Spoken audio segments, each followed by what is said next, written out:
Yeah, I mean, it'll come to me. All right, thank you. So hello, everybody. Welcome to our second night of our Big Data Symposium in the College of NSS. We are so grateful to have you with us in our audience, and we're excited to hear from the students. For those that do not know me, my name is Dr. Dawn Dennis. I am from the Department of History. I'm the current program manager, and I want to give a good shout out, and a shout out of appreciation to Dr. Jessica Bodo Creed, who was the original program manager and has come back in our fourth year to really, help out and facilitate a new grant that she'll talk about later on with our seed internship opportunities. I would like to introduce our co-hosts for the evening, Montiel Ayala, Dijon Chabada, and Jonathan Bolanowith, who served in the role as GIS techs this semester, and we are so appreciative for their expertise. As I stated earlier, and the Dean will talk about in a couple minutes, we are in our fourth year of the Big Data Project, and tonight's program is centered exclusively on community, the idea of community building, preservation of cultural heritage, just community partnerships. And our students tonight will present their works in progress that focus on the collaboration and the impact that big data has on our communities. Our keynote speaker, again, is going to be our Vice Provost, Amy Bippas, followed by Jeannie Holm, who is the Deputy Mayor of the City of Los Angeles. Please help me welcome our Dean, Renee Bolanowith, to start this evening. Thank you, Dawn, and welcome everyone to this fourth, I can't believe it, the fourth Big Data Symposium. Time flies, but that's just the way it goes. And right in the middle of the pandemic, we still were able to do this last year and the year before in different ways. So we pivoted, and I think being flexible is important, not only for being at a university, but for the type of research, social justice, environment, arts type of research that was done here as part of the Big Data Symposium. It all started seemingly 20 years ago, but I was probably 6 years ago with ideas of how do we leverage the expertise of the university, the resources of the university, the faculty and students. How do we connect them to the communities that surround Los Angeles or Cal State LA? And it started with the previous dean, Pamela Scott Johnson, who's now the provost at Monmouth University. I think it was on a bus trip or a plane ride. She often met people like that. And she met somebody in the city and was introduced to the LA GeoHub. The LA GeoHub is this repository of all this really cool information that the city has put together on anything you could possibly think of. But information in and of itself, big data, is just one step. Actually doing something with it is the other step. And we realized in this grant, we were able to use this big data. It had everything to do about the city and link it to our students, our faculty, and the community to empower them about big data learning, about data-driven decision-making, and about using this information of the city to create a more fair and equitable LA. And I think that's exactly what we've done over these past 4 years. It's the faculty and the students that have done all the heavy lifting, that have done all the important work. But as you'll see later today, the presentations are very impactful. And I have some numbers for you, so please forgive me as I look down.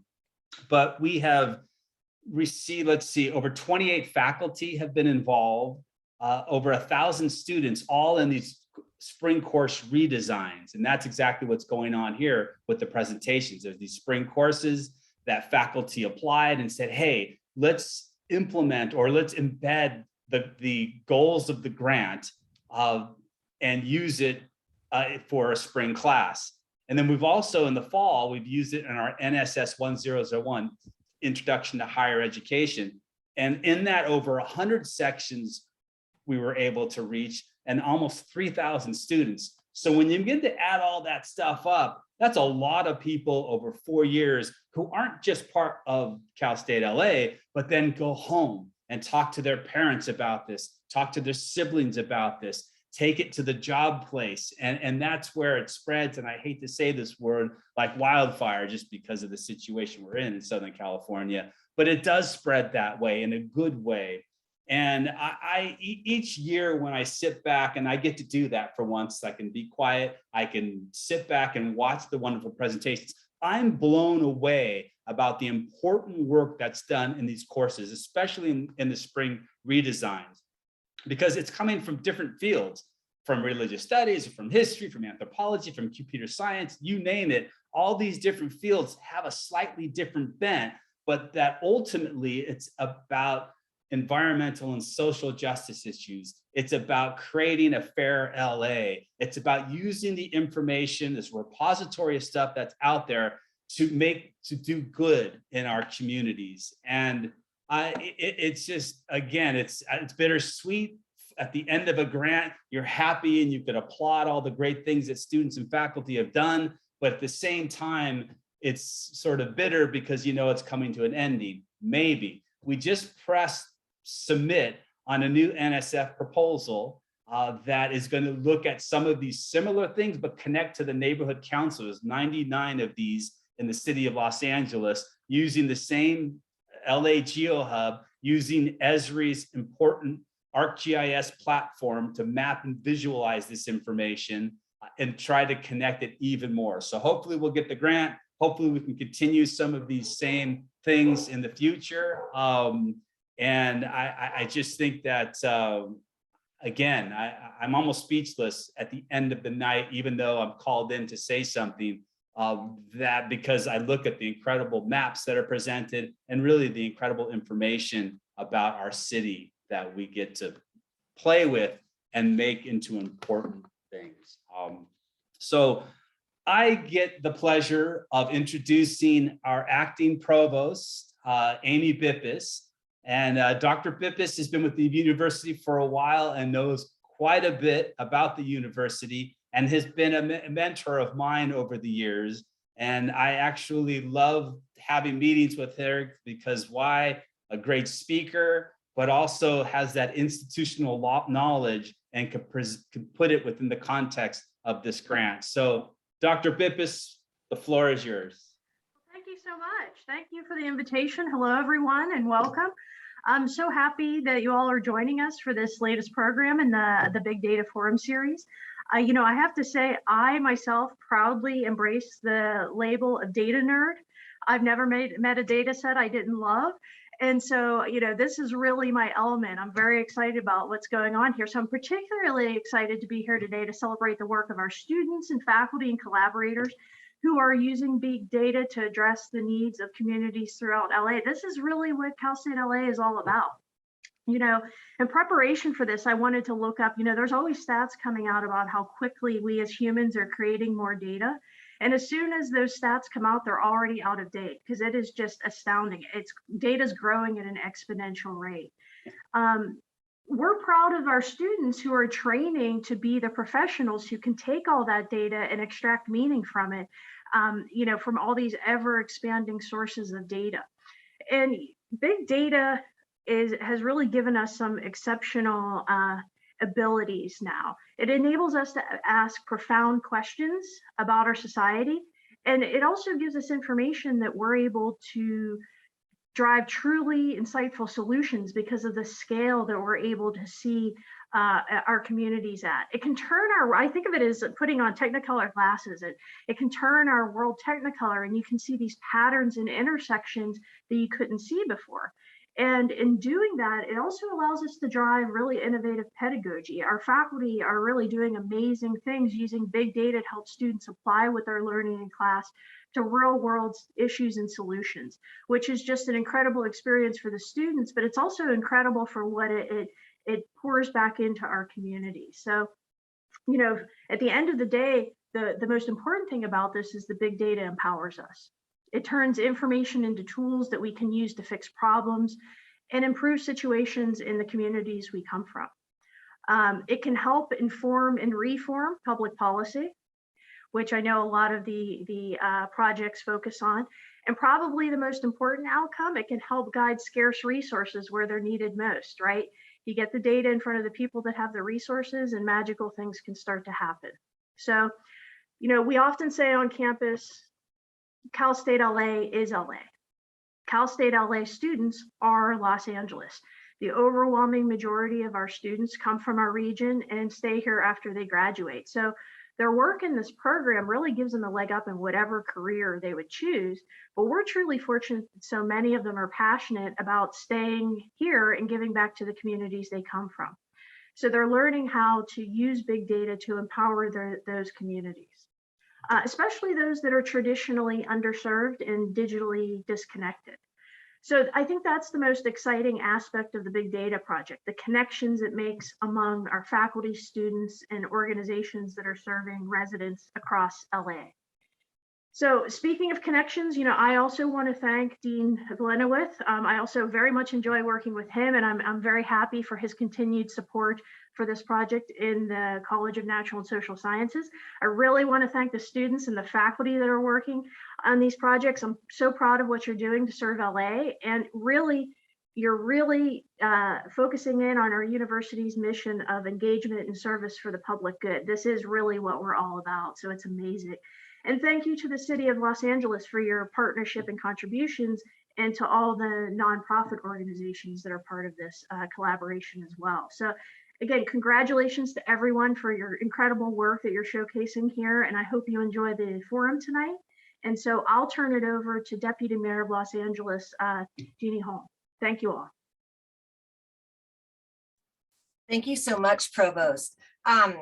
We are still waiting for Deputy Mayor to come on into the Zoom room. So what I thought I would do is just continue with the program. When she does arrive, then we'll just take a little break and have her speak, give some, some comments, and we'll keep this going. Okay, she is stuck somewhere, unfortunately, so she is running a little bit late. So I do apologize for this. Okay, let's get right into our program. Montiel, are you ready? Yeah, absolutely. Okay, all right. Our first faculty member, my colleague, Dr. Esther, and her students are going to start us off tonight. So thank you so much for showing up and with these fabulous projects.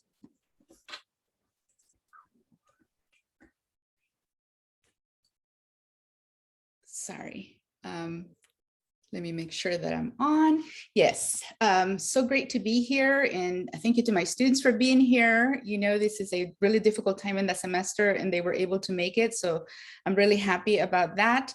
We have a class that is called the Immigrant Experience in Social Justice, and it's a cross-listed class in anthropology and Latin American studies.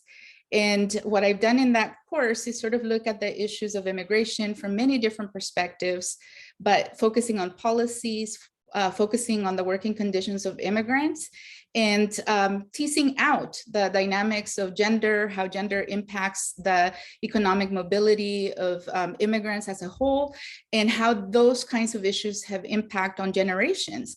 And we have looked at many different readings, but we started with testimonies about the immigrant experience.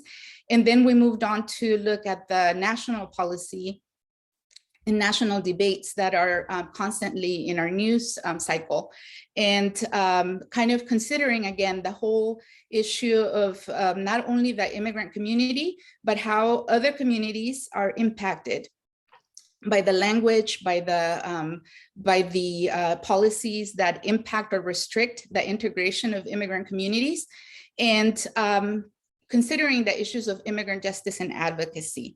So what I did in this course is we looked at the immigration system, we examined the pathways to immigration, the visa system, the backlogs, how undocumented status is made, right? Because it's not just a simple matter of what people are, but how this is produced. So we did all of those issues. First of all, I spent a lot of time looking at family-based preferences, at employment preferences for immigration, and also connecting it to our current crises, which is talked about as the asylum and refugee status issues that we constantly see at the border.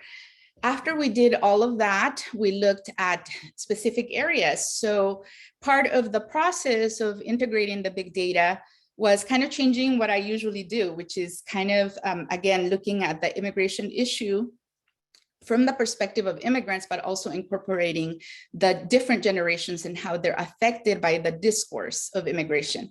And lastly, to look at the economic integration. So what I did is I started the students with 6 areas. We focused on South LA, we focused on Pico Union, on East LA, the San Gabriel Valley, and West LA.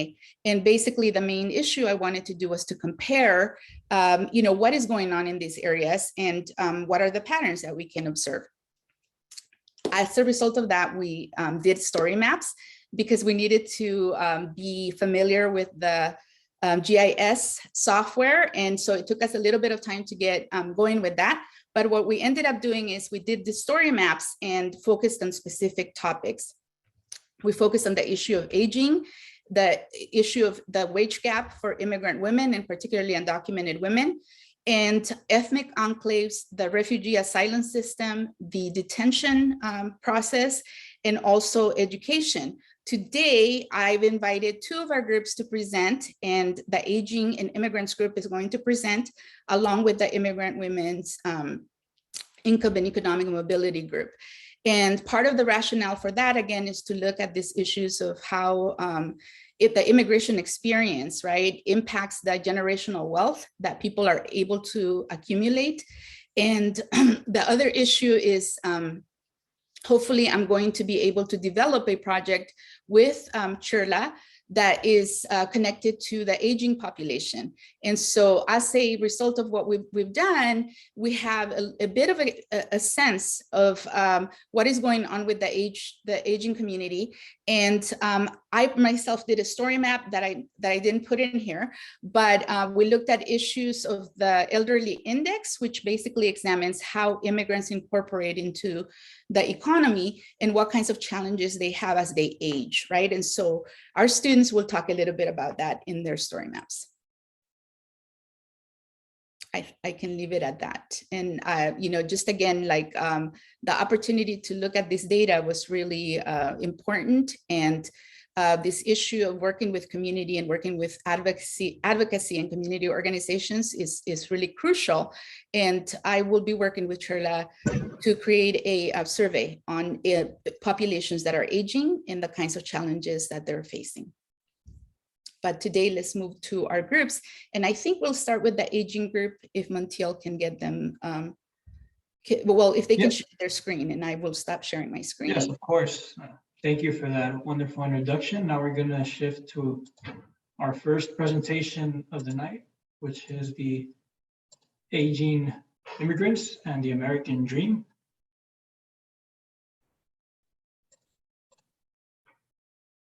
Okay, so basically we'll be talking about Aging Immigrants and the American Dream by Waldo Perez, Jessica Aureliano, Jennifer Hernandez, Tony Engo, Ricardo Vergara, and Man Jugao. Scroll. Starting with ethnicity of aging immigrants, the demographic profile in South Central Los Angeles by race and ethnicity is composed of the following ethnic immigrant groups. Hispanic, Latin origin is 48.6%. Asians are 4.65%, mixed race is 2.51%, and other race is considered 37.26%. Scroll. The following map is showcasing what percentage of the population is foreign-born with pink and purple, and what population that is 65 and older, which is in green. Scroll. Now, elders index, as the elder population number grows, they face issues that like rising costs of housing, food, and healthcare. Most people who are getting closer to retirement wonder if they are ready to retire. The UCLA Center for Health and Policy Research gives us the annual estimated cost of living in Los Angeles in 2019, with the estimated cost of $3,659 per month. The elder index examines whether seniors are meeting their needs. Scroll. The City of Los Angeles created a department specializing in the aging population within the poverty level. The programs were designed to help the aging population with disability, senior meals, housing, and homelessness. Legal assistance and advocacy, transportation, mental health resources, and centenarian programs. The web map below highlights the location of centers that provide emergency food, employment services, for people who have a disability agency for immigration services, wellness centers, and shelter for people in South Central Los Angeles, including the homeless or undocumented.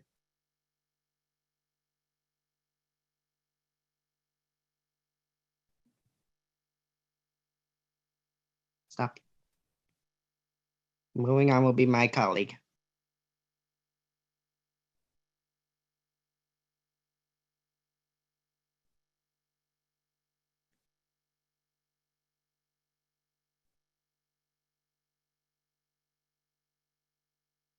Are you accidentally muted?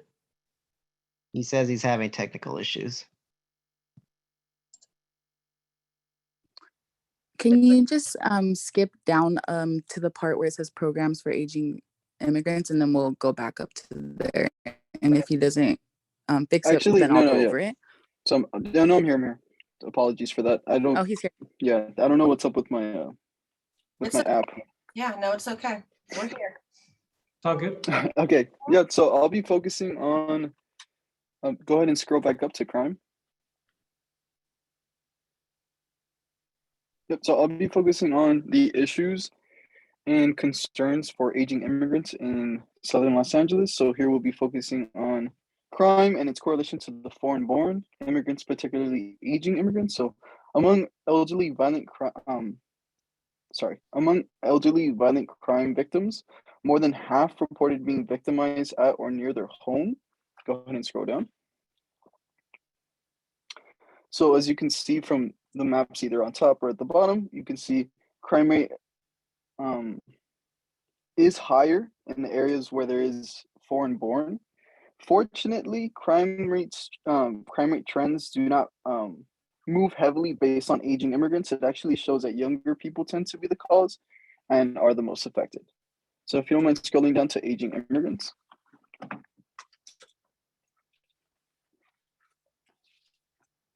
Thank you. Appreciate that. Okay, and then I'll be focusing on their community and financial health because I believe they go hand in hand. This focuses on the issues aging immigrants face based on their geographical location, status, and how the severity only worsens as they get older. So these key issues are around community health and financial insecurity. Here I show all, if you can go ahead and scroll down. Thank you. Here I show all the active oil and gas wells that are harmful and polluting airways surrounding these communities that are low income. Go ahead and scroll a little bit more. The demographic chart shows specifically how many low income people of color to oil fields affect. So it's about 12,000 people, approximately 17% of those being over the age of 65 years old. Some symptoms are higher rates of asthma, nosebleeds, eye irritation, and in some cases, the impact on residents' lungs is worse than living beside a highway or being exposed to secondhand smoke every day. And this is just, of course, a map of low income areas in Southern Los Angeles. So you can scroll down a little bit more. So along with this, we have 63,000 immigrants that are 35 and up, and about half are low income. So this means about half will continue working past retirement age, unfortunately, with no retirement funds such as a 401k, and being mentally affected either by the work till I die mentality or losing a sense of purpose due to them being dependent on family members or whatever support system they end up having. That's it on that side. And then you can just scroll down to the programs for aging immigrants, please. Okay, hi everyone, I'm Jessica. So this part of the project shows the programs that are offered to aging immigrants and elders in general. Since our project is based in South LA, this data and research was collected on different senior citizen centers and parks and recreation centers that are in this area. And when COVID hit, many parks and hiking trails were closed along with senior centers and park and recreation centers. So I wanted to show that there was an option created for people to still be able to communicate with each other and stay safe by joining a virtual social club. I put the link to it, which is provided by the Department of Aging for LA. And then you can keep scrolling, please. So now on to community centers and park. And I just put an important quote by the CDC. That was that.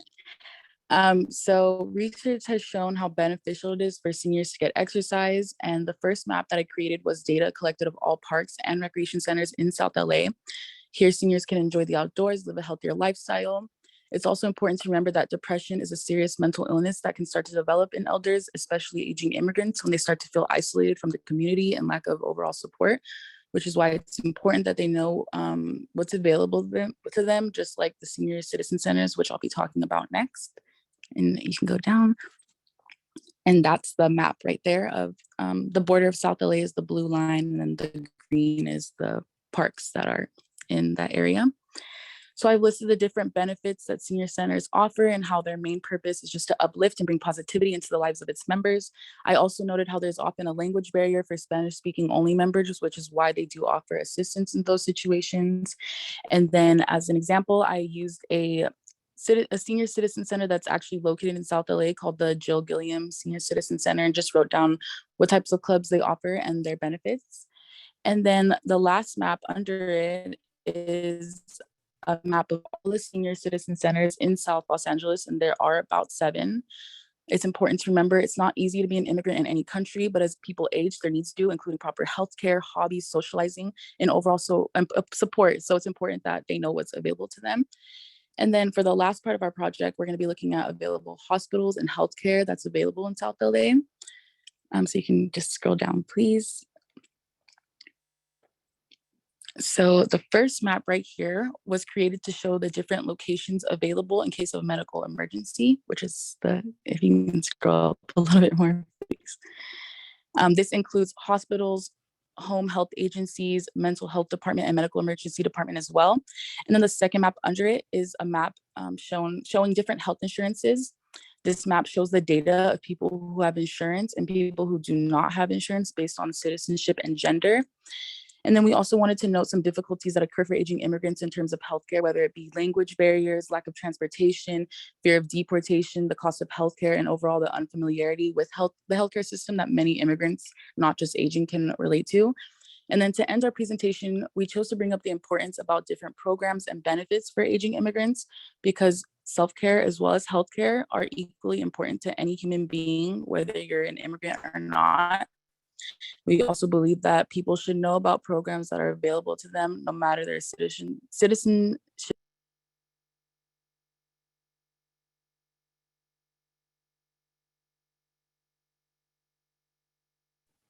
You muted yourself, Jessica. Oh Yeah. yeah, that was it. That was the end of our presentation. Oh, Thank you. Jessica. Perfect. Thank you for that very thorough coverage of that topic. So now we're going to switch over to the next group, which is immigrant women's income, healthcare, and education. Hello. Is my audio okay? Yes. Okay. Hello. Good evening, everyone. Today we're gonna focus on immigrant women's income, healthcare, and education. The fellow presenter that's gonna present with me today is Rudy. My name is Alberto, and the rest of our team members are Jasenia, Rizak, Annabelle, Myra, and Alejandro. So our main focus for this presentation was to find the barriers and the experiences that immigrant women specifically have to face. And this is reference to like women born in the US. Most of the time, these women live through multiple hardships, including barriers in health, in opportunities of work, and even government programs that are limited to them because of their citizenship or lack thereof. So this first chart we have here, we've found a significant difference between multiple immigrants coming from different origin countries.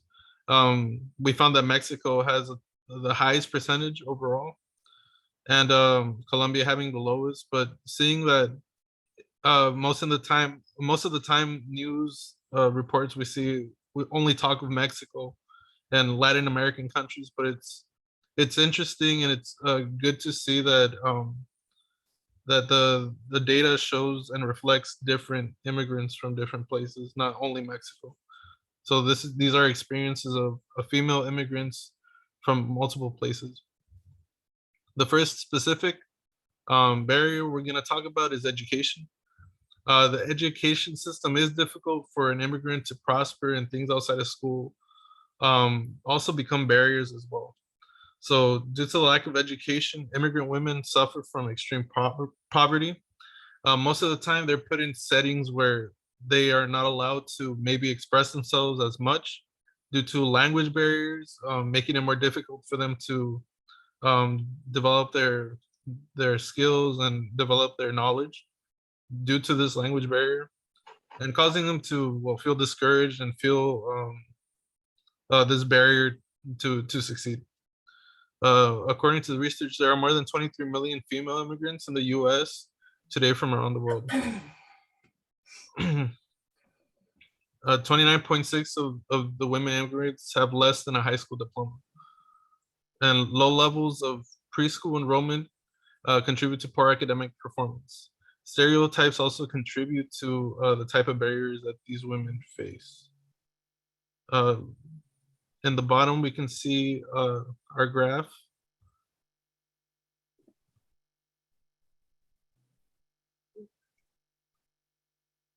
Sorry.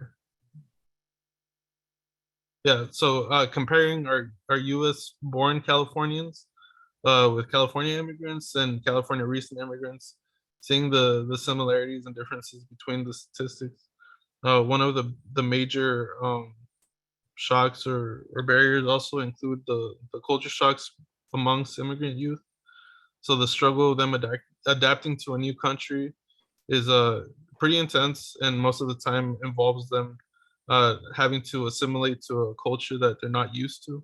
And this is in regards to maybe sometimes stereotypes, certain thoughts that parents have, or even religious thoughts that they have to almost reassociate or try to reintegrate in a society that they're not used to. So it's also a good example is new exposure to a liberal society when coming from conservative backgrounds and conservative societies that their parents are from. So that is it for this section, and I'll pass it on to my partner, Rudy. Hello, everyone. I'm Rudy Hernandez, and I'll be speaking about healthcare and income. But first, we'll be talking about healthcare. Um, when people in America are forced to live in fear due to their immigration status, their health and the health of the nation suffers. Immigrants have a lower rate to get access to healthcare. Um, they fear deportation if they provide their identity when they go to like medical attention, and also they only qualify for emergency medical but not for primary care visits, specialist care, and other medical treatments. Can you scroll down to the income? um so now I'll be talking about income. I would like to say that immigrant women who are undocumented are integral members of the California dynamic economy, the diverse communities, and the vibrant cultures. But they are overlooked in Americans' immigration debate. So, nearly 1 million undocumented immigrant women call California home, which is 44%. Um, working undoc Working undocumented women in California face a sex segregated labor market, and on average are paid less than men. Also, yeah, scroll up. Um, oh, yeah, there you go. Um, Immigrant women are active in their labor force, and like immigrant women from some origin countries have a higher rate of labor force participation than native-born women. On average, 56.6% of foreign-born women from ages 16 and older were in the labor force in 2018, compared to native-born women. Also the labor yeah, sorry guys. in the chart below, I would like to show that like the last bars demonstrates the high percentage of um, higher rate of um, immigrant women working compared to all foreign born.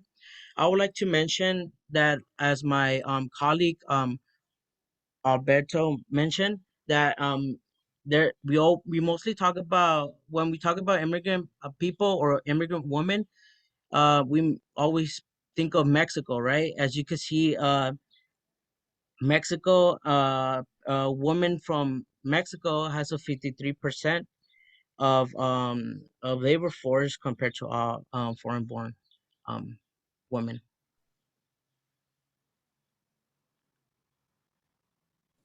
Scroll down. Oh yes, immigrant women in the labor force had an annual income of $26,000 in 2018 compared to native born women, which was 32,000. Can you scroll to the map? So here in the map, it talks about the South Central immigrant woman household and income. So on the left side, it's it's it talk it's about the median household income in LA County neighborhood boundaries, and on the right side, um it's a summary about female population in LA County and its income. So on the left side, the you could say the the colors are red. It's high median household income, while the light colors represents low median household income. An example, I'll be talking about South Central, and an example can be that South Central LA, the median household income for immigrant women it's around 38,000 to 39,000, which is low. Um, and also, I would like to mention that the population there in South Central of immigrant women will be around 1,000 to through 3,000 women. I could say that this coincides because in South Central, immigrant women population is high, and the median household income is low because women are paid unfairly, known as the gender low wage gap. And uh, here it's a visual representation of what I was mentioning about median earnings of foreign born men and women from countries of their origin. And I would like to speak about Mexico specifically because growing up, I've seen my mom struggle, and I've noticed that lately she's been winning around $20,000, but this year she has been winning less than that. So that's something like we should take in consideration. Can you go scroll down, please? In conclusion, the data we presented shows the sufferings of immigrant women. The struggles are pushing for a change, and not only in the citizenship system, but in the education system, healthcare system, and the occupations. With this conclude our presentation, and I hope we are more informed on our immigration system. And I would like to appreciate everyone's attention. Thank you. Thank you so Thank much. you. Thank you for that wonderful presentation. That was very informative. Now we're Yes. going to go ahead and Thank you. switch things up and shift it over to Dr. Dimitri Seals for his talk. Actually, Montiel, we're going to just hold that for a minute, and we're going to introduce the Deputy Mayor of Los Angeles, Jeannie Holmes. She's with us. She's out of virtual traffic and everything. So Dimitri, if that's okay with you, let me just have her speak. She was listening to our fabulous students projects. Esther, I love it. There were so many things I wanted to say about undocumented, the work that you're doing with undocumented students and communities, and I'm so appreciative of that. It's so impactful and everything. So let's give Esther and her students a nice round of applause, if we will, on virtual, and we'll go ahead and give the Zoom floor to our Deputy Mayor of Los Angeles, Jeannie Holmes, please. Thank you so much. Sure. Hi, everybody. It's great to hear your projects. I'm really excited about them. I oversee a wide variety of things for the city, including the mayor's budget, which we just finished yesterday after like 10 months of work. And it's a budget that's going to actually fund some of the kinds of work that you have either been studying or the data that you've been looking for. I'm a data scientist myself. So I grew up in technology, programming, computer science, and data science. And so the work that you're doing is really like the best possible job careers that you could possibly be looking at. And it can take you so many different places, right? So just the breadth of projects you're looking at, data you look at, I'm seeing different organizations use data today and really want to be using it in a more intelligent and a more thoughtful way. And I love what some of the projects so far have been talking about, which is really this idea on equity. So the young man who was just speaking was talking about his mom and kind of her struggles is trying to, close that wage gap between men and women. The thing that is really telling in data science is the ability to be able to look at where implicit bias might be. Have you guys studied implicit bias yet? A little bit. So that's the bias we all take towards the kind of data that we look at. So full disclosure, I love all animals, but I love dogs better than cats. So I may bias when I'm looking at our animal services budget to be able to say, well, we want to make sure the dogs get extra treats. So just to be aware of the kind of bias that you have in the way you gather data, the way that data is presented to you, and how that can carry over into the kinds of recommendations that come out of a data analysis. So that if we have a gender gap, is it because there's an inequity, or is it because there's a difference in the kinds of jobs that are being paid for? Trying to unravel that as part of the challenge and the fun of going into data science. I really appreciate the work that you've been doing. It really is meaningful, not just sort of as a exercise in class, but because the part between we're really able to listen to the projects that you're doing, the outcomes that you're recommending, the insights that you gather, and it really helps to inform us, right? Because we have folks in City Hall who do some of this work, but it's really nice to get fresh perspectives, fresh ideas, different lived experiences. And I love the passion and the freshness that you're bringing to these projects. And I'm going to drop my email into the chat as well. We're just about to advertise some paid positions for data science students. And so I would encourage all of you to apply. We're working on a NASA project on air quality and predictive analytics and machine learning. So how many terms is that? And so it'll be really fun, but we need people to do the very basic things too, like cleaning data and gathering data on air quality throughout Los Angeles. So I just want to say, I don't mean to take a lot of time, but I am just very grateful to be able to meet all of you, to hear about your projects and your ideas. Thank you so much for that. We so appreciate these words of encouragement with our students. Let's keep this moving and let the deputy mayor and our provost continue to watch our students' projects. So I will invite Dimitri onto the Zoom floor. Thank you so much. Please. Right, all right. Thank you so much for your time. I will keep this as short and sweet as possible too. Our students in this course that I'm about to talk about are preparing for a big event on Saturday where they're going to go out to East LA and talk to a lot of people. So they asked me to bring their love, and I shall. This is a special project that that comes out of my participation way back in the day in the very first cohorts in 2019 in the Big Data Grants, where we learned ArcGIS, and I'll share just as kind of a fun trip down memory lane, a couple of the projects from there as well. Basically what that project was all about was building capacity in local nonprofits, particularly those that are focused on social and economic justice. So you can see there's a big range of projects and partners that we did. We had a bunch of kind of in-person interactions, and then they worked remotely to develop these story maps that dug into the challenges and the problems that the nonprofits focused on too. And nonprofits often use these story maps that were developed by the students as, in their messaging, in getting people excited and mobilized around the issues that they care about. For instance, Homeboy Industries, of course, a big campaign working on housing for formerly incarcerated people. We had, economic development with Slate Z. We had, immigrant rights with Homies Unidos and Carecen. And it was a really great time. And from that, We've done a lot of things, and we are moving it forward, particularly with this civic learning course in spring 22.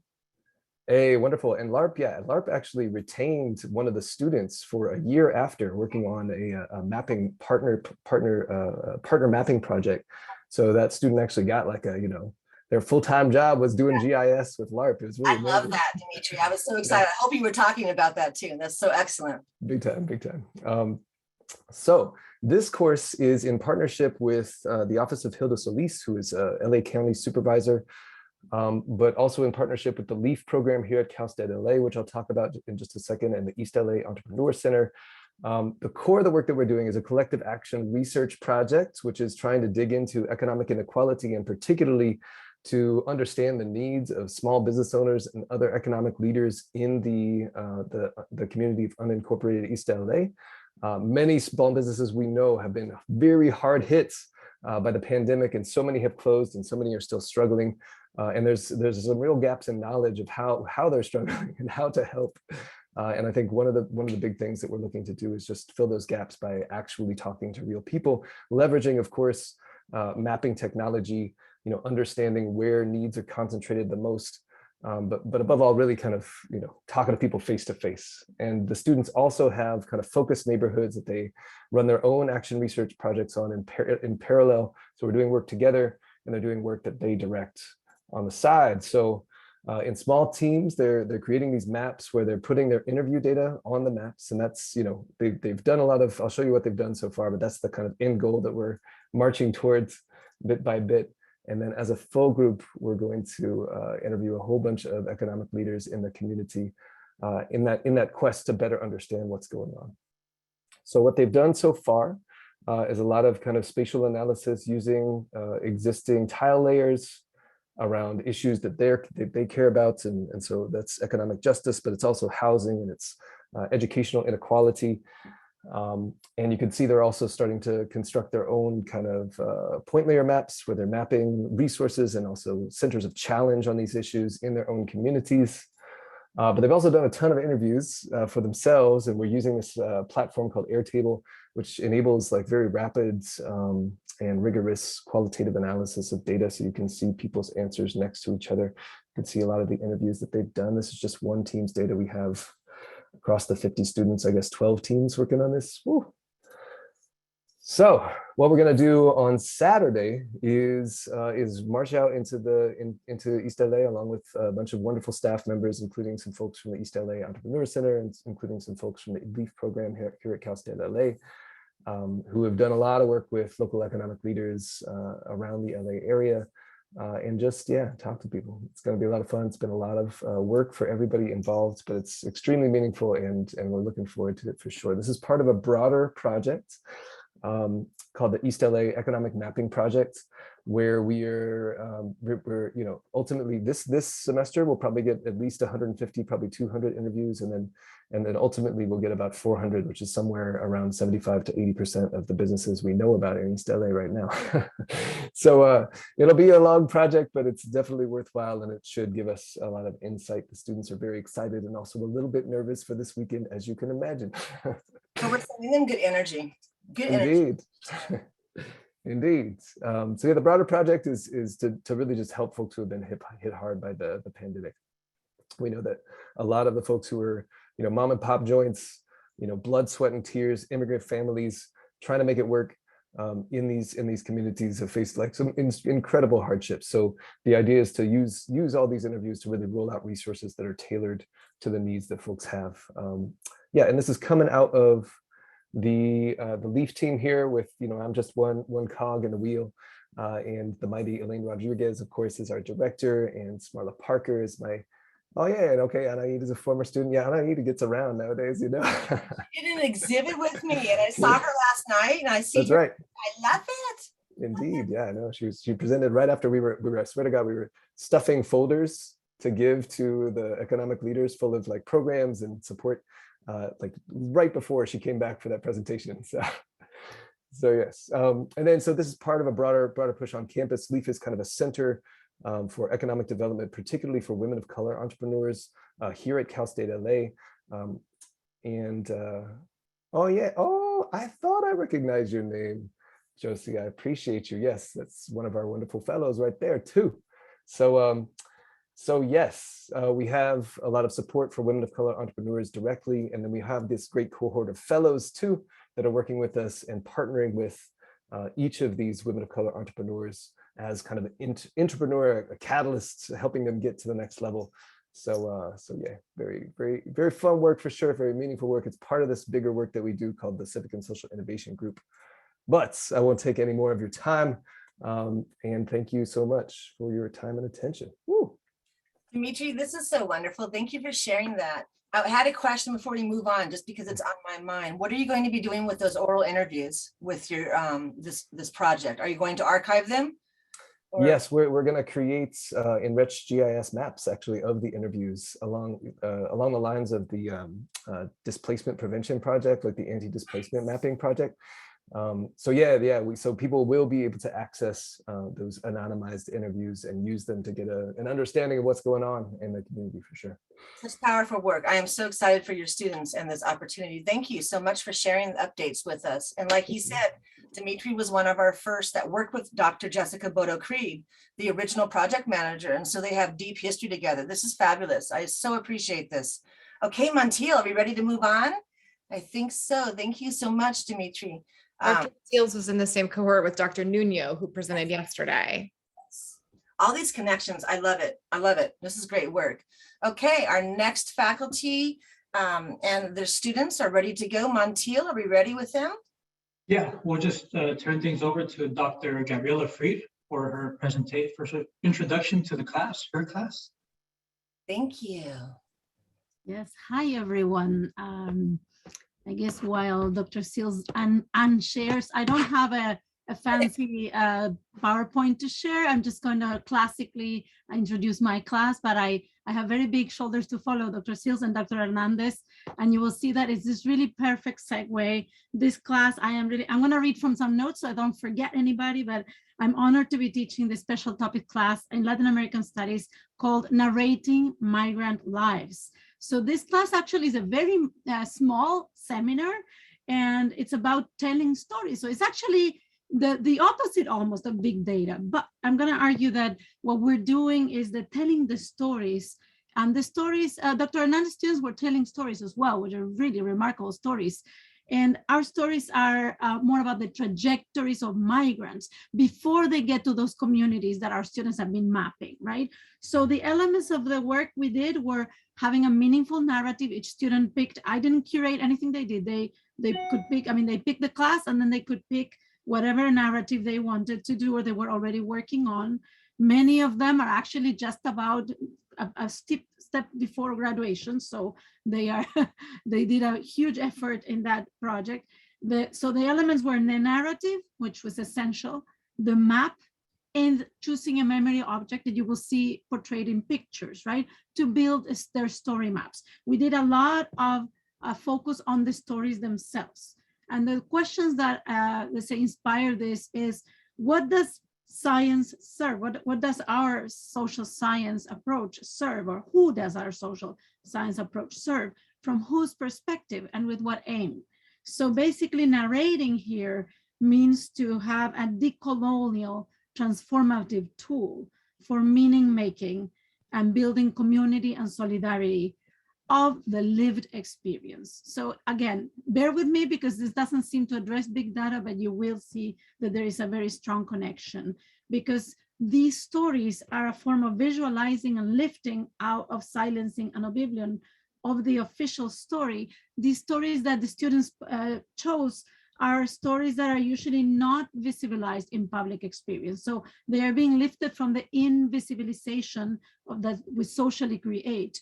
And even though the stories, as you will see, following up from some of the stories we've already seen from other classes, are people that constitute the basis of our society, the workers, many of them migrant workers, and many of them undocumented migrant workers that shouldn't be undocumented, of course, but it should be incorporated and belong in the society, and their communities and their families. So basically civilian participants in our midst who are bringing very strongly their presence in their labor. A lot of times we call them the heroes. There are grocery store workers, there are construction workers, there are our day laborers, our domestic workers, our child care and nursing staff, cleaning crews, fire crews, sanitation, you name them, right? Without them, we cannot live.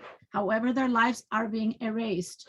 So these projects are transforming lived experiences of minoritized or invisibilized communities, as I like to call them, into academic data, right? This is academic data that we're producing. So the evidence that we're producing creates meaning. And the story map is an amazing tool. And day one, you had a couple of presenters that really underline how story map can actually be also a way for a global community to the flow of information can change the meaning making of stories. So the other aim is building public knowledge, just as Dr. Seals and Dr. Hernandez were saying as well. This data is curated for public service. So you'll see some the projects that you will see, and I'm going to introduce them in a second, are projects that are all in different stages of production. So they're not the final product, and in very few cases, in some cases, they're also part of a larger piece of, like a thesis or a portfolio project, but they are going to be used in many ways to either go deeper into the community and build bridges, or go deeper inside the family and build bridges in the narration within a family. So without any further ado, I want to really highlight the work. Also, one last thing that I didn't say is that just as day one, we highlighted the access to nature as a right, access to nature as a right, access to life-sustaining resources and crossing borders should also be protected. And it is already a right that we sometimes don't respect, as we see from, ongoing crisis in the last 20 years and the ongoing crisis of the Ukraine that we're seeing before our very eyes, to all of the Central American migrants that we've seen over the years. What the crisis is not the migrants, the crisis is the policies that we socially create. So Valesca Murillo is the first presenter. Will talk about the experience of the caravans from Central America, focusing particularly in the Rainbow 17 experience, which is a queer caravan. And she'll focus on one of the stories. This is again a part of a broader project where she documented the entire caravan and the effects on ongoing caravans for queer folk. And the second presenter is Rosa Maldonado, who has a very heart-touching story. I'll let her share it with you, and it's called Papelito Guardado, but again, it's a very intimate, meaningful story of a family. Jocelyn Hernandez Cruz will be actually showing a little bit of a different type of story map, where she showcases her art pedagogy and some of the curatorial tasks that she's developed here on campus and in her community. She also helped us curate the mural art project that is ongoing and will be visibilized in the fall. So kudos to her for so many tasks, in addition to participating in LEAF. That is amazing. And then our last presentation is actually a recording of Susana Franek's product, which is a zine portraying, and is part of a very large project with three different zines that are designed for community communications and sort of public communications on different stories that portray the context of violence that our migrants face being expelled from their countries of origin, and also the kinds of reception that people get in the communities here in LA. But this particular, the recording we're going to show is one piece of her work that portrays another heartbreaking story of our very own Andres Guardado, a Cal State LA student that was shot and victim of police brutality that we recently lost, and the community efforts to keep the memory going and the accountability going. So without any further ado, Montiel, I give you back the floor to start the process of presentations. And thank you for highlighting these stories in your conference. Thank you very much, Dr. Free. Now we will start with the first presentation here, which is Queer Memory and Resistance.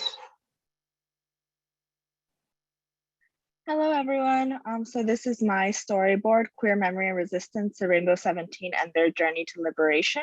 I want to start with a little bit of background on the state of LGBTQ rights in Central America. Central Americans already face a multitude of barriers, including imperialism forcing migration from their homelands, gang violence, as well as xenophobic violence while they're making that journey to the US. But on top of that, LGBTQ migrants face the added barrier of homophobic and transphobic violence during and before and after their journey to the US. So if we take a look at this chart right here, we can see that Central America actually has the highest rates of transphobic homicide in 2016 in the entire world, as well as the Honduran NGO Catarachas reported that 275 LGBTQ people were killed in Honduras between the years of 2009 and 2017. Central America has some of the highest rates of violence in the world for trans and queer folks.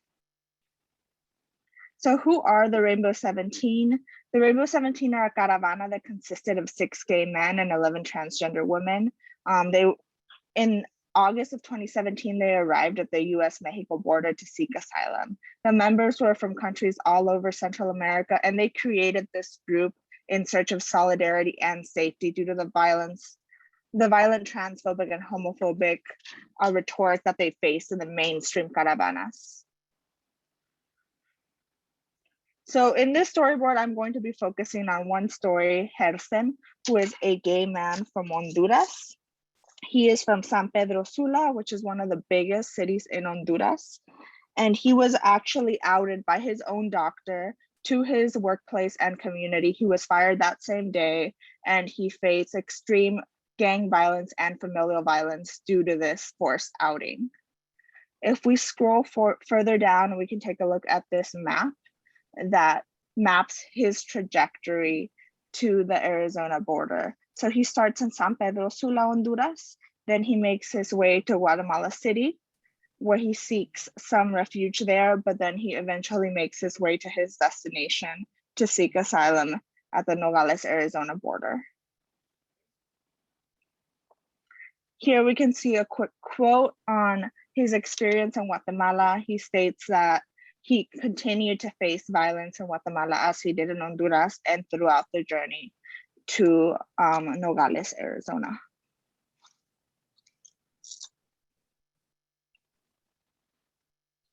Being publicly LGBTQ plus in Central America can be a death sentence. It leads to overt exclusion and marginalization from society and family.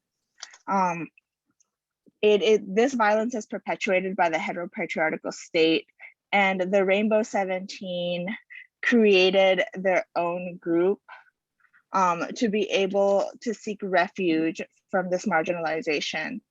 They created a group politicization of their own identities in search for legal, political, and physical safety.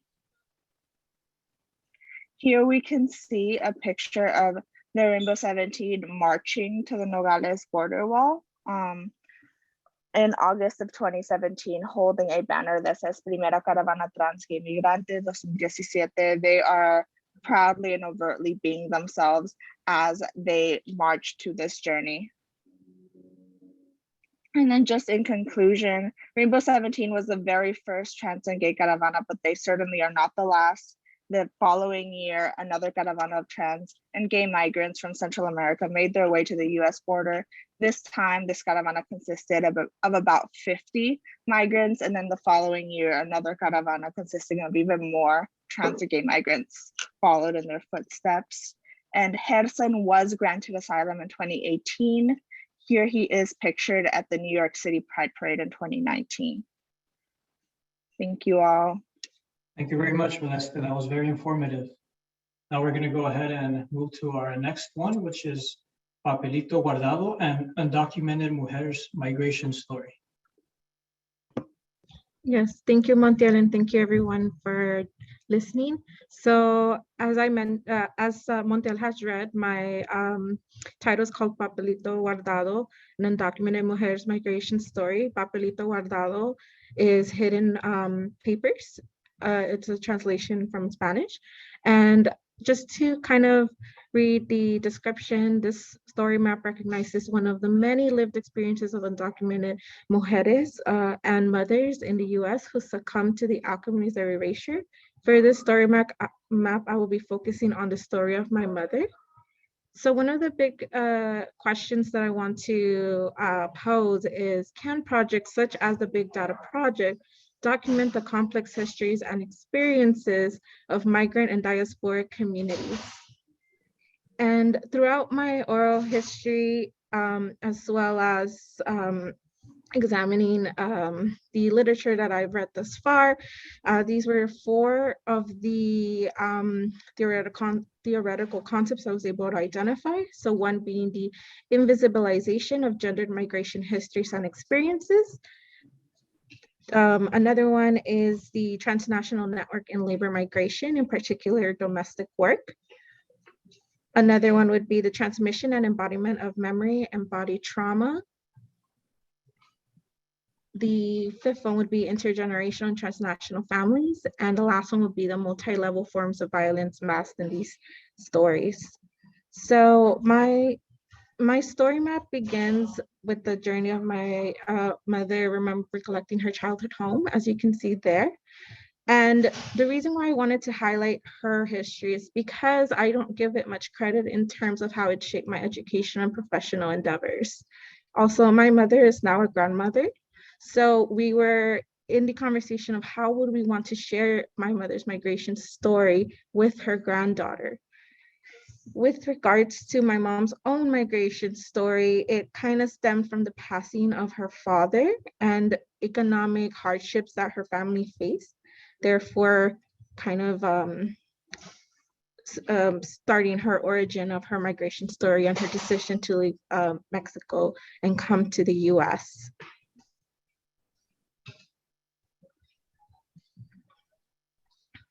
So again, not because of economic impacts affecting my mother's home in Mexico, she was able to identify, I guess, work in the US in the form of domestic work. So my mother was able to make the transnational connection to kind of figure out how to get to the US in order to find some sort of employment here through domestic work. You can scroll down, Montiel. And here you see a map of my mother's migration story, starting from Mexico City, where she took a plane and landed into Tijuana. And from Tijuana, she was attempting to cross the border and was able to through San Diego. You can scroll. So with the transmission and embodiment of memory and trauma, I use my mom's journal entries as primary sources to recount suppressed details in her migration story. There is an urgent need to focus on mental health concerns because there is trauma in migration stories during and after the arrival. The images you see on the story map show what were some of the experiences that migrants such as my mother endured firsthand, and how many of them can be triggering once revisited. In the case of my mom's oral history, the concrete one minivan caused much discomfort because of the way transportation was utilized in order to have her come to the US. So my mother's arrival, or at least end destination, would be Echo Park in Los Angeles, California. So this is a picture of my mother, and with the permission of my mother, as well as the child that she took care for because years ago, this is whom she took care of and raised as a second mother here in the States. So the aspect of caring for others continues in terms of not only her caring for her family across the border, but also here in the States. You can scroll.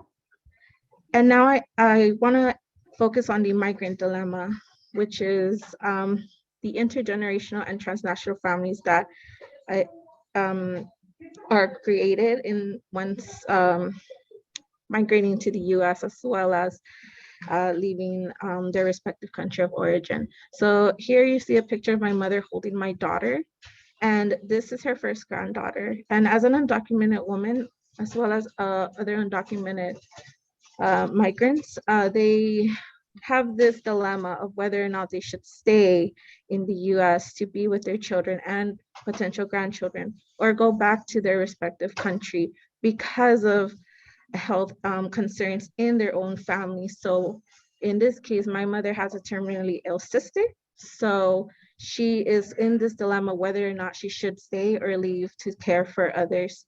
And this again goes back to the concept of the multi-level forms of violence mass stories, which in my mother's case would be structural violence leading to the expulsion of migrants as a result of economic hardships. And this is where I end my story map. Thank you. That was a remarkable story, Rosa. Thank you very much for sharing. Now we're going to go ahead and move to our next one, which is Art and Pedagogy by Jocelyn Hernandez. Hi, everyone. Good evening. I just got back from the Global Commerce E-Conference, and I only wanted to start with that because I got the opportunity to go to this conference through LEAF. And to me, it's very important being able to narrate these stories. This semester, I was able to use the tool of art to help promote pedagogy that can help create and narrate more opportunities in our as individuals and within our society. Here, Montiel is showing you a small map that I'm still creating, which has 3 different points on there. If you zoom out just a little bit, it'll show the 3 different murals. Oh, there it is, that I was able to curate this this spring semester. One is on South Central at a bakery where I was able to connect an artist who created a mural there, and then I got to create another one in downtown with another local space, and then lastly the mobile mural, which was dedicated to migrants, which I was able to co-curate with Dr. Fried, Claudio Talavera, and also some colleagues on campus. And we wanted to focus on connecting us to social equality, social creativity, and the pursuit of social justice. Here, I just kind of gave a little bit of the story, specifically, you could kind of scroll through it, regarding the bakery and how they're also migrants, and how art helped navigate different types of opportunities for them when they started to be creative with their baked goods. And then underneath that, I was able to give a reference regarding the mural that was painted in downtown. It was Kobe Bryant, and here the artist was able to connect the community with the new creative space to provide more opportunities to other students and artists around them. And then, of course, lastly, we have the beautiful project with the resident artists that, like Dr. Fried mentioned, and all of the colleagues helped create, will help bond us and give more opportunities to other members on our campus to help bring art as another tool on our campus to help create those opportunities. So I do appreciate the opportunity of being able to speak here and to kind of give a little bit of a visual map of what it means to use art as a tool and to use it as a pedagogical tool to help open opportunities. Thank you very much. I know it's very short. Oh, thank you, Jocelyn. That was a great use of the story map tools there and well narrated. I'm going to go ahead and switch over to our last one under Dr. Fried. And she wasn't able to make this call, but she left a recording for us, which I will be sharing with you now.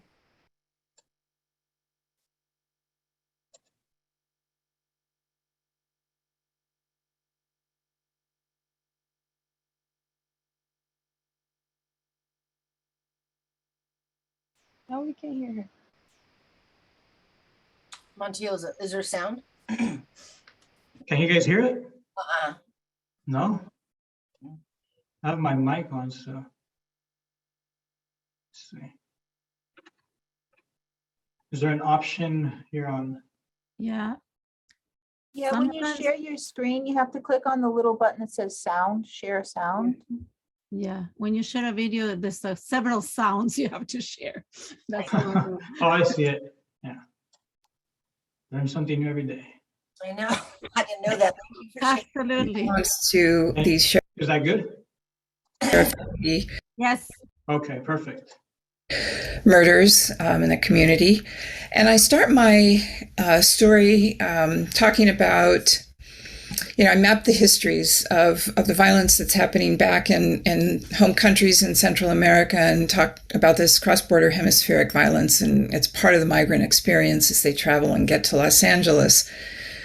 I'm able to locate exactly where Andres Guardado was murdered, shot 5 times in the back by sheriff deputy by the name of Miguel Vega. And I think it's important also to show the context of all these orange dots, which are representative of murders committed by law enforcement. And in response to his death, there has been an outpouring of support from the community and also a lot of frustration and rage, but some beautiful artwork.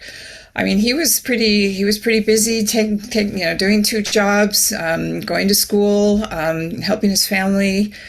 So he just was at the wrong place at the wrong time. But again, a beautiful honoring of Andres, Justice for Andres is one of the movements. And I think Guardado's murder was also a tipping point. This is really important. That has escalated investigation and a lot of scrutiny into Sheriff Villanueva's mishandling of the investigation, putting a security hole on the autopsy, but it was released anyway. And even more important, Guardado's murder has been like an entry point into this bottom-up grassroots activism against police violence. You have here the community control police and Check the Sheriff, who's working towards getting Villanueva impeached. And here's I'm glad I can do a link to this video here, where a convoy of protesters driving by, and Andres's father is there with his poster and the beautiful mural in the background. And it was at the 1-year anniversary of his death that there was a peaceful march to the sheriff's station where Miguel Vega was working out of, and they were greeted with deputies in riot gear and got shot with rubber bullets and tear gas, etc. And it just exemplifies the extreme violence and harassment against the community, against the travesty of going against their own people. And a really important research was done by a journalist by the name of Cerise Castle, identifying 18 different insider deputy gangs inside the sheriff's department. And Andres's murder was allegedly part of an initiation rite to be inducted into the executioner gang that holds court at the Compton station there. And you can see some of the tattooing that's been covered. It's pretty extensively been covered in the media. But of course, it starts at the top, and Villanueva has become very much, I would say, a symbol of the department's inhumanity and cruelty. And gone are the days of law enforcement protecting and serving communities. It's just this chilling reality whereby the impunity and lack of prosecution reflect the human rights abuses and the corruption that's happening in the sheriff's department, happening in plain sight, pretty much. So I do hope that Andres is resting in peace, and I end by saying that 2 years have passed and no charges have been against Vega have come forth, and he's fled the country. Andres's family is still demanding answers, and of course the sad reality of Central Americans that leave their country to escape violence and are confronted with yet another layer of brutality, police brutality here in Los Angeles. And one thing I really want to say is that, of course, there's this resilience and this strong collective activism happening too that's going to continue to demand justice. So I want to say thank you to, I'm very grateful to have learned, or had access to this platform and learned this technology. I'll be using it extensively, actually, for my scholarly work as well as my research work that I do for a living. And I want to thank Professor Fried for instigating us to learn this. And of course, Montiel and his staff for his patience working with, well, me especially. So thank you so much. And I will. Okay, so that concludes the presentations for Dr. Freed. As you can see, those were some very powerful presentations. Now we'll turn things over to Dr. Munoz to close us out for the night. I just want to mention quickly that Susanna, who just gave the recording, was in the MA program in anthropology with me when I got my MA at Cal State LA before I went and got a PhD and came back and taught here, and then I've just never left.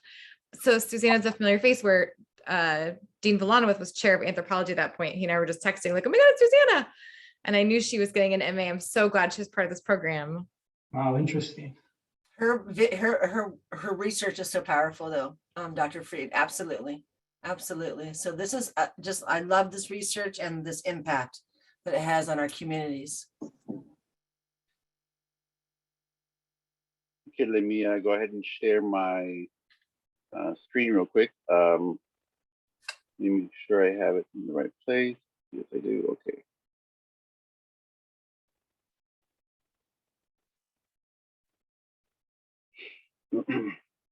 So let me first start by telling you a little bit about the program. The course that I teach is RELS 3500, which is an inquiry into religions and spirituality as forms of ethnic identity, including the use of religion to justify racial and ethnic discrimination and to challenge that racial and ethnic discrimination.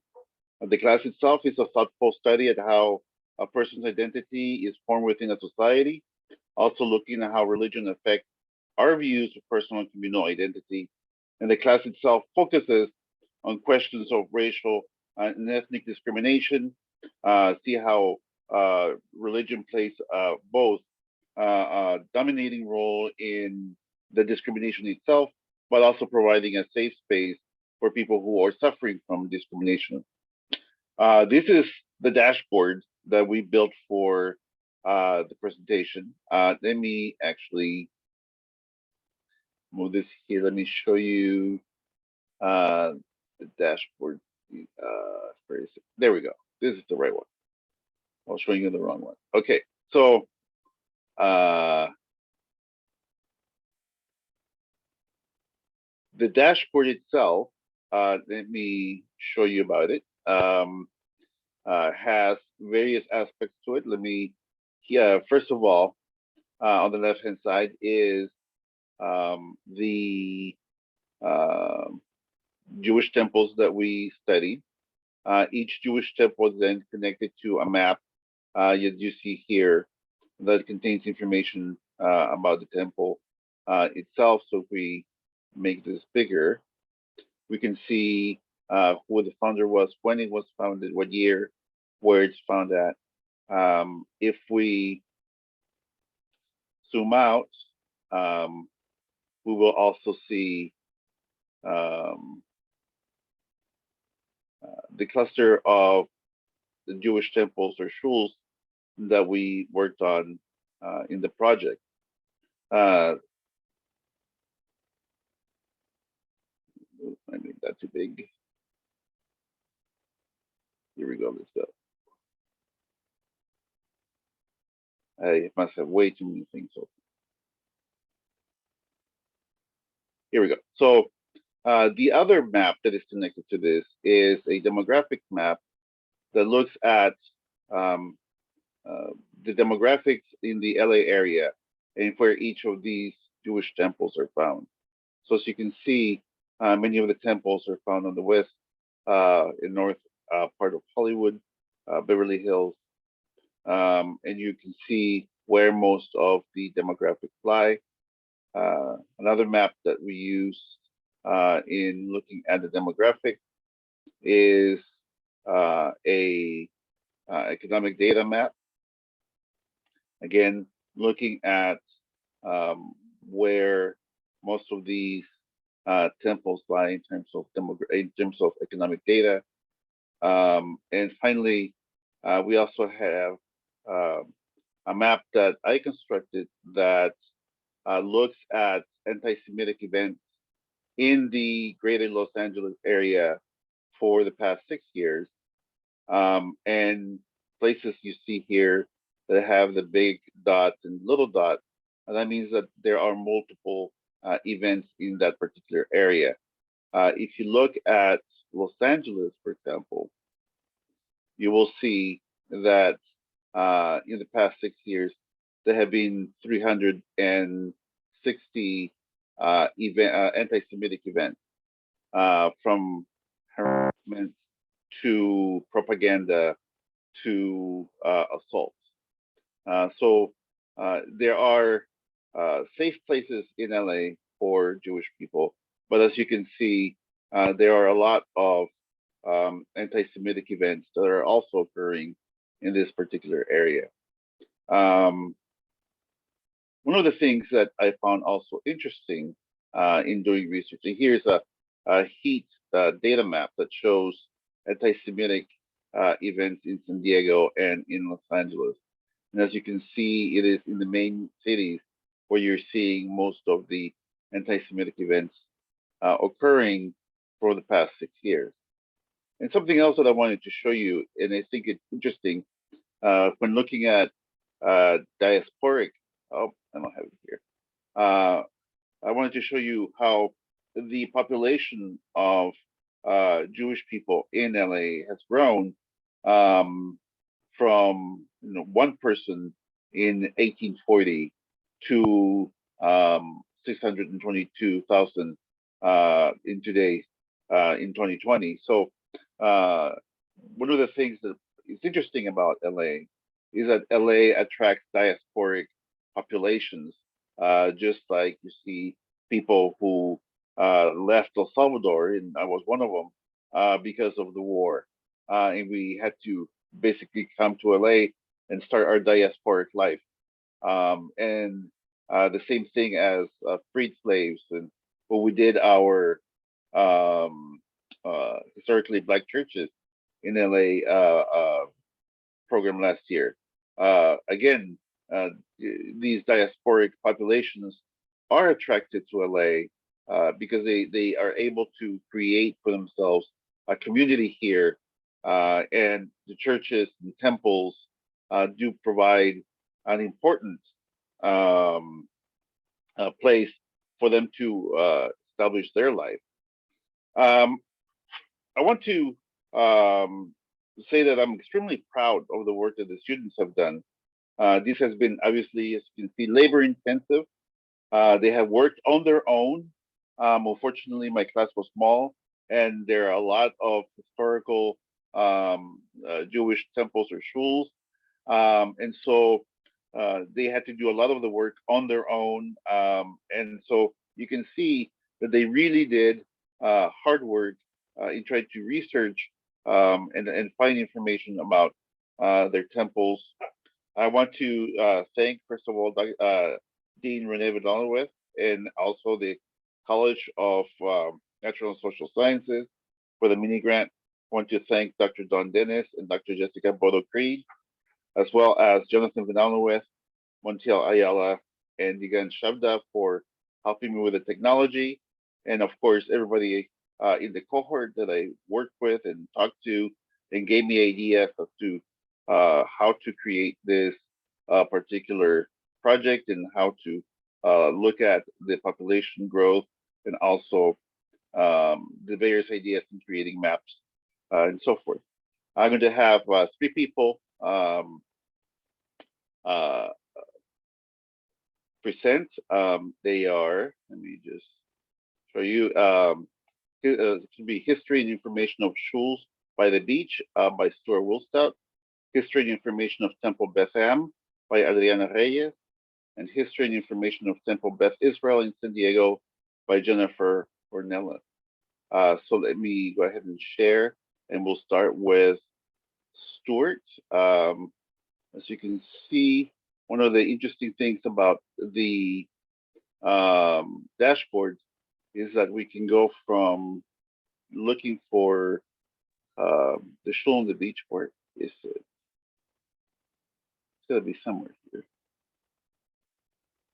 There it is. And it will give you a map where it is, and it will also provide you with the story map on the bottom.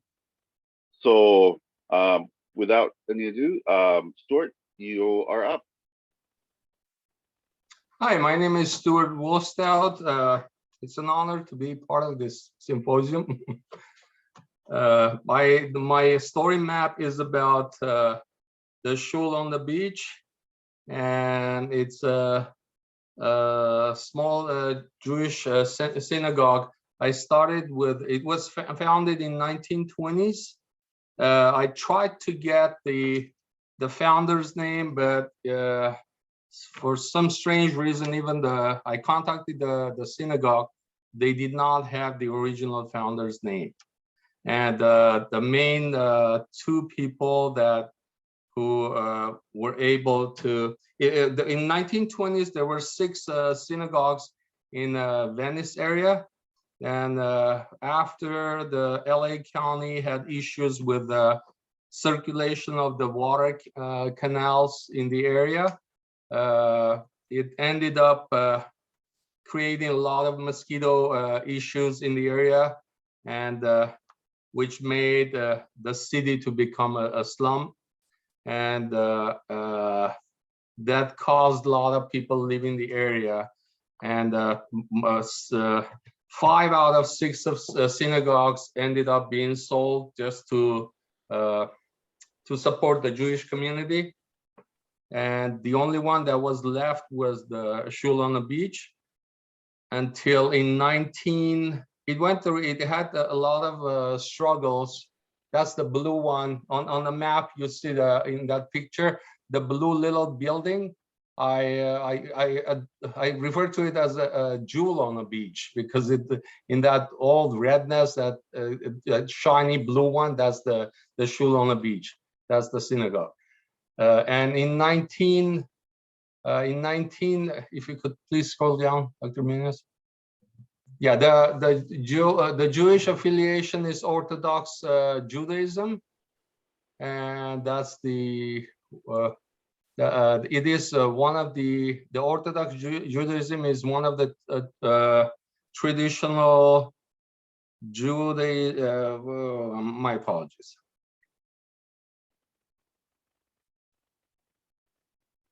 It is one of the branches of one of the traditional branches of contemporary Judaism. If you could please scroll down, Dr. Minas.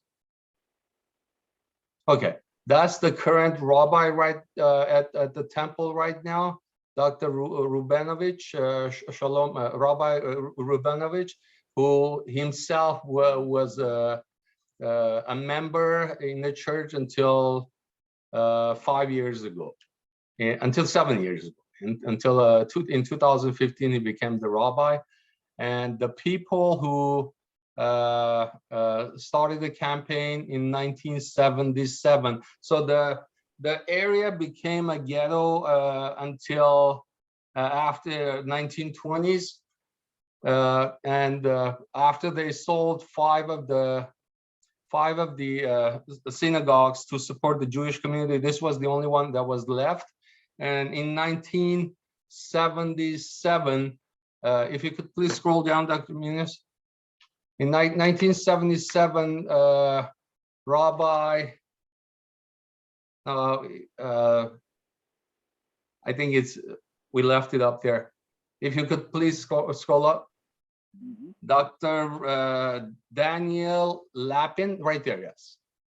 Dr. Daniel Lapin, together with radio host Michael Medved, they came together and they started the campaign to revitalize the temple. This was in 1977. And they were able to do it. And Dr., if you could please scroll down. Okay, here the expansion part was for a while the temple was having issues with the expansion. They weren't even allowing them to have the Iraf, which is the wire construction on top of the temple on the synagogue for some of their ceremonies for Sabbath, I guess, some of their activities. And in 2006, that was approved, but just a little bit of unusual reason that they were giving, not allowing the Jewish synagogue to have those wires up. They were saying the person in the city who was not allowing that to happen was saying those wires will kill birds. So for that reason, we're not going to allow any expansion. If you could please scroll down, Dr. Munoz.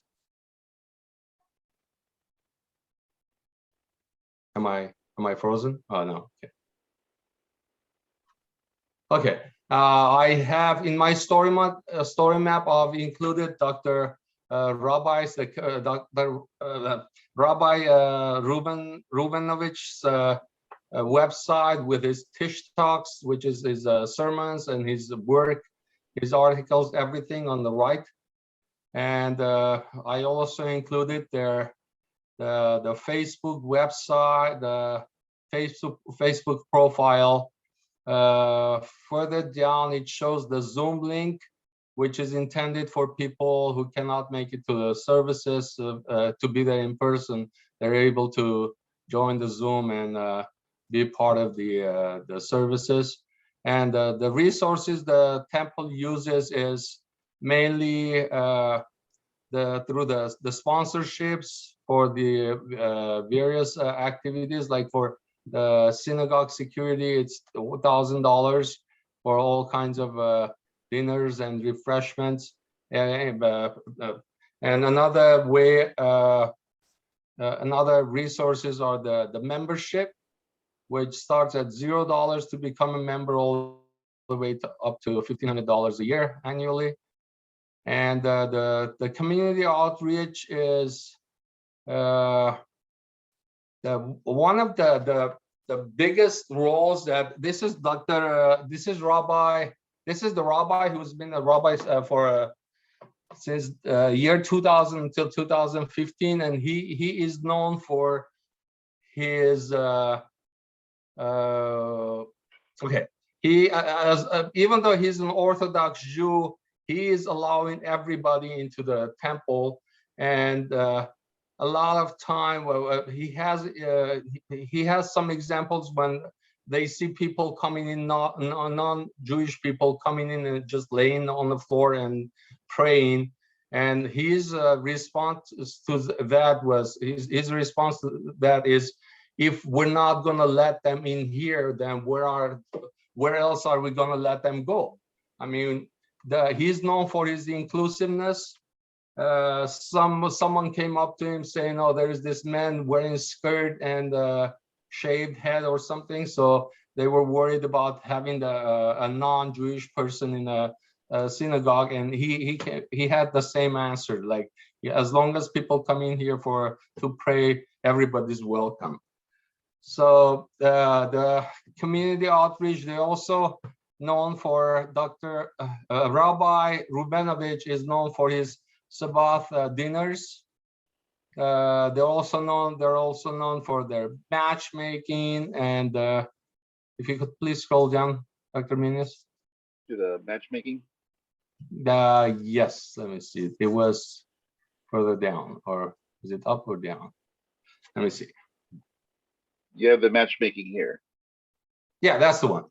So this is part of something for the community they're doing. They're even doing, so they're there for young people, old people, for everybody. If you could please scroll down, Dr. Munoz. Okay, further down, I included the demographics, the map for the crime rate in the neighborhood. More than almost 50% of the population in Venice has bachelor's and associate degrees, and the crime rate is, unfortunately, the crime rates are in Venice are higher than anywhere in the. I have the comparison chart comparing it with the crime rates in California and the crime rates nationwide. This is the crime map, and it shows, okay, this is a categorized crime map. And one good thing out of the whole thing is that there are no rape cases. There were absolutely no rape cases in Venice. It's minus 100%. And the murders down. The main crime that like has a 250% increase is the robbery. And other than that, I also included the chart of the demographic chart of their marital status. Okay, this chart compares it with the crime rate in Venice with California total and national total. And as you can see, is the highest, higher than both other things. The video I included is about the homeless issues in Venice. And that poster is about people kind of anti-Semitic issues they're having. Somebody rearranged the letters to change the message on the thing.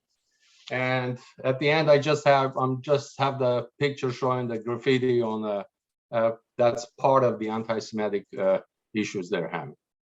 Thank you. I'm sorry I took too long. No worries. Thank you very much. I was nervous. I'm sorry. That's okay. Thank you very much. Great job and great information on the show on the beach. Next, we have Adriana with Temple Beth M.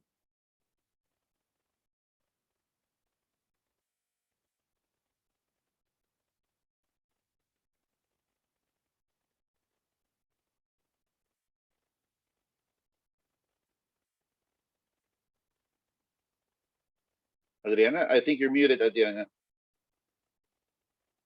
Hi, good evening, everyone. My name is Adriana Reyes, and this is my story map, which is Temple Beth Am, and it's located in La Cienega. Maybe you could stop there, Professor. Conservative Judaism. For more than 100 years, conservative Judaism has been one of the major streams of Judaism in North America and more recently in Israel and throughout the world. Lower it down a little bit, founding.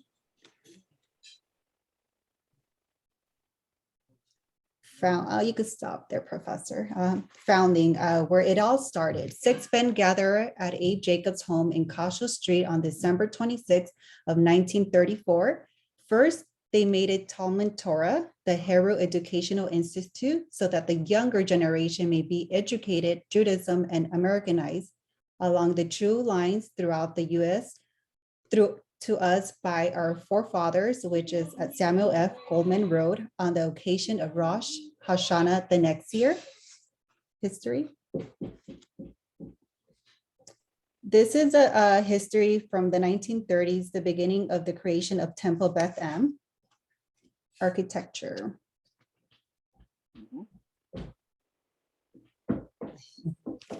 The architecture, the Olympic Jewish Center, which is now Temple Beth Am, was founded in 1935. It is Los Angeles' third oldest conservative synagogue from 1950 through 1985. Jacob Pressman was the rabbi in 1957. The synagogue was renamed Temple Beth Am. Thanks to his leadership, in 1959, it relocated to a new structure constructed by African-American architect Ralph A. Vaughn, and this is Temple Beth Am. You can lower it down. This is a 1970, which was the work and development of Temple Beth Am and location where Temple Beth Am is located. And I added the map where, as you can see here in the green, that's where Temple Beth Am is located. Demographics. I added 3 different demographics because I felt that it was important to know what was around the community. I put the race and ethnicity, population by age and range, and level of education. History in Los Angeles. This was the history in Los Angeles, how Temple Beth Am decided to stay in Los Angeles instead of keep moving. Anti-Semitism. Many Jewish people encounter discrimination just like any other, any race. However, ADL and Temple Beth Am presents a webinar on anti-Semitism. As you can see here in the bottom, I put in a video or a YouTube video. I think this happened a year ago. It was an attack on Jewish men who were having dinner here in the Beverly Grove. Political or legal issues. You could stop there, Professor. Political or a little bit, there we go. Thank you. Political or legal issues. Temple Beth Em has been strongly supporting human immigration. They have faith based on supportive actions to protect and support immigrants in vulnerable situation. Economic resources. Temple Beth Em, where they gather their money and the money that they use, they're usually doing fundraising, and also they accept donations, and they also allow volunteers to help them out. An issue that Temple Beth Em has interacted with the LGBTQ issue, and school discriminated a daughter because her dad was gay and single, and the lawsuit was based because, lower down, sorry. No. Professor. Oh, yeah. Can you go back up a little bit? Right there, I'm sorry. So the lawsuit was against the academy that Temple Beth is connected with. And you could go a little bit lower now on community growth. The lawsuit was with the Pressman community, and I put history from the 1990s of the academy. He goes through the 20s. Yes.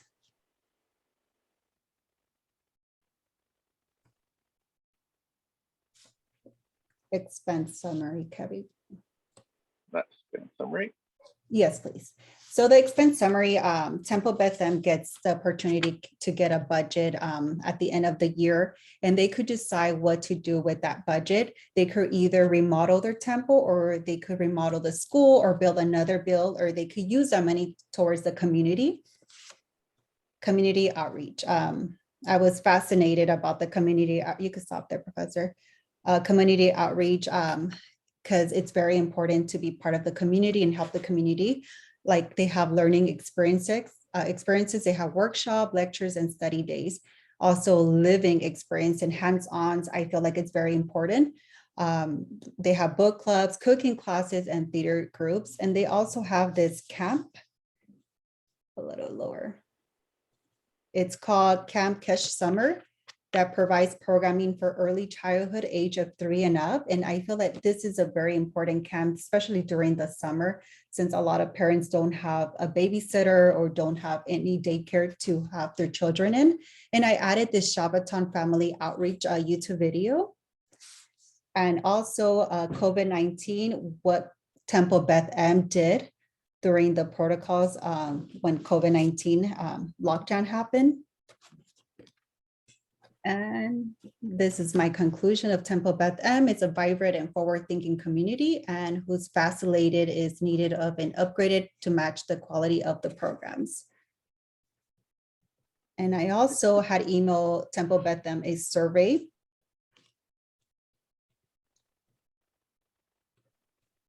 But they didn't reply, you said? They did not respond to my survey. I did do a follow-up second email, and they didn't responded to that one. So this is the end of my story map. And thank you for giving me the opportunity to present my story map and for listening to me. Thank you very much. Thank you. And finally, we're going to have Jennifer Ornelas. She's doing Congregation Beth Israel of San Diego. Let me bring that up.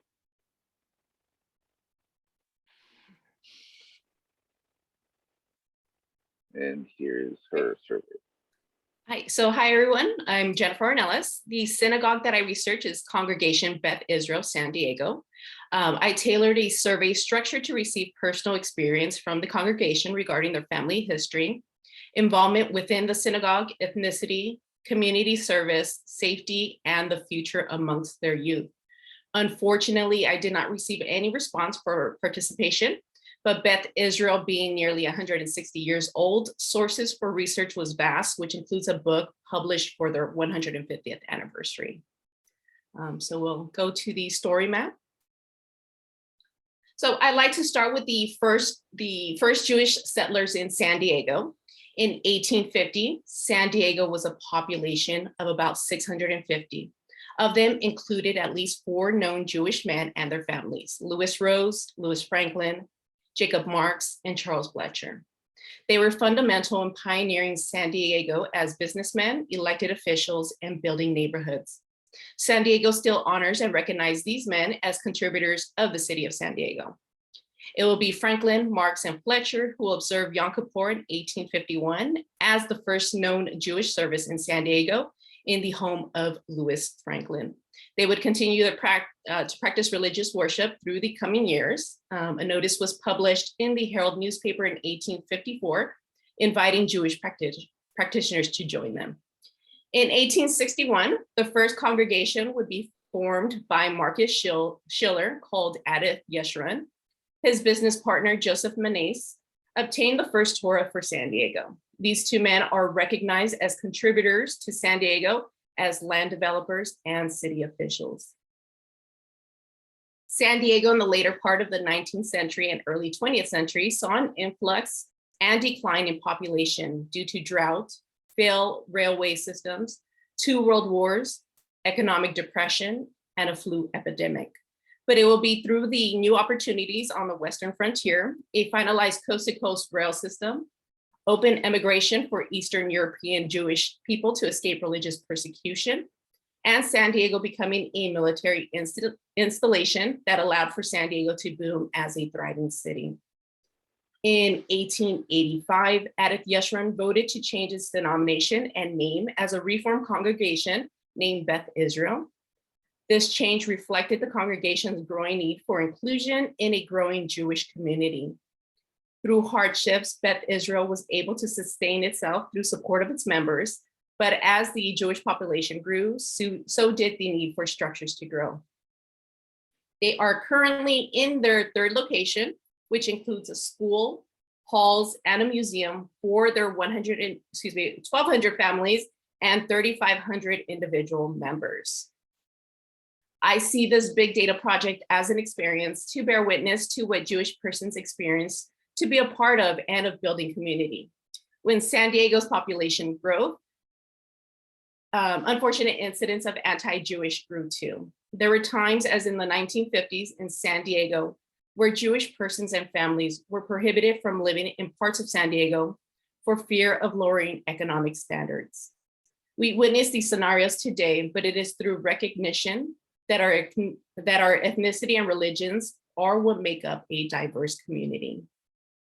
So anti-Semitism is still a fact. Hate crimes, synagogue shootings, and exclusion plagues our neighborhoods. We can still continue to learn from our neighbors, and we can service our communities. For my research, Beth Israel's website provides an in-depth history which includes their published biography. Doing cross-lateral searches from the authors on topics they wrote on, I was able to find journals on San Diego's history, articles of the trials and tribulations Jewish persons experience of anti-Semitism, and US Census information for demographics of San Diego. Although there are news articles and reports of anti-Semitic crimes, the reporting of such incidents is too few and should not be pushed away as another community's problem. Beth Israel should not have to have armed guards at checkpoints. Jewish families should not be considered second-class citizens. As we see in San Diego's history, Jewish persons helped pioneer one of the largest cities in America. If you are interested in learning more on Congregation Beth Israel, please follow the sections of its pioneers, housing discrimination, demographics, rising anti-Semitic incidents, Latino Jews, Beth Israel's response to COVID-19, and their promise of community as a focus of their Judaic practice in this story map. I want to thank you all, and I appreciate being able to share my research with you all. Thank you again. Thank you very much. That was wonderful and great, insightful understanding into Beth Israel and, of course, the growth of Jewish people in San Diego. Great work. And with that, I'll give it back to Dr. Devin. Thank you so much. I wanted to give a little time for Dr. Jessica Bodo-Creed to remind us about the SEED internships. Next week, I will be sending the application again, and we encourage every one of these students to apply for this. So faculty, save some time to write, to answer the questions about recommendations. But Jessica, please share some knowledge about that. Hi, everybody. So the Seed Scholar internships are paid summer internships. They are 20 hours a week, and they are this summer embedded with the city. We have the most positions we've ever had because we are burning through all the cash that we have left on you guys, and we're going to spend all of our money to ensure that you guys have these positions. There's various departments that you can pick between. Some of them have more flexibility than others, or more projects they're working on. But what you're going to do is fill out the application yourself. You're going to send it to the faculty that you worked with on this project. They're going to do a small evaluation of you so that we get a better idea of your technical abilities and what kind of experience you did in the classroom.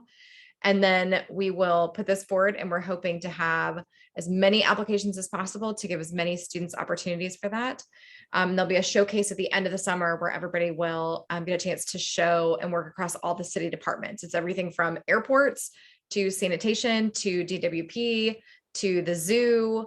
There's so many different state departments to work with, and they're all working on really interesting projects and all have their own data departments that service this, and you'll be working directly with them. You don't have to generally worry about going into the office. That question has come up, but they're almost all virtual. Most city leadership is still virtual over the summer because of COVID. So that shouldn't be an issue. And again, we recognize you'll be working or doing other, having other responsibilities.